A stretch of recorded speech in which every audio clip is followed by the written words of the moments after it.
Dito sa Pilipinas, yung mabait nakakulong. Pinakukulong. Putang ina, yung sa SOJ natin, ang daming pinalayang preso. Ang daming pinalayang preso, walang hiyang yan. Naubos na yung preso dyan sa Muntinlupa, kakapalaya nila. Ilan na napalaya nila? 1,000 na. Baka 6,000 na napalaya ng mga yan. Tapos, mga masasamang loob yun ha. Yung mga magnanakaw, yung mga drug lord, yung mga tawag dito, mga sindikato, mga nakalaya, andyan dyan sa labas, paikot-ikot. Tayo na, tapos yung mabait na tao gusto nilang ikulong. Walang hiya talaga, ibang klase talaga itong ating mga mambabata.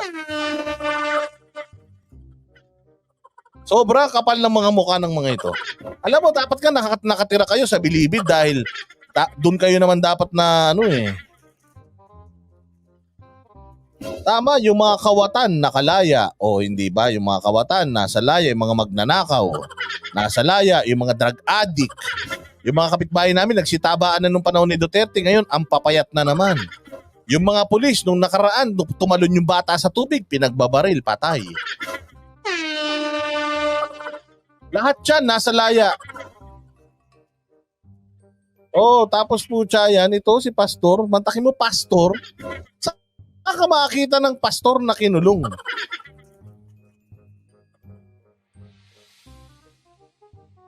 Okay na, Congress, mahilig kayo sa laban bawi. Baka magulat kayo, Secretary General Velasco ha.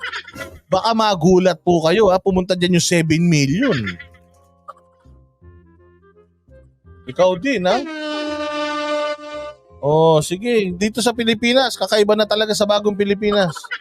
Sa bagong Pilipinas, yung mga mababait, yung mga alagad ng Diyos kinukulong, yung mga satanas, yung iba nakabarong, yung iba nandoon sa Senado nagpe-press con.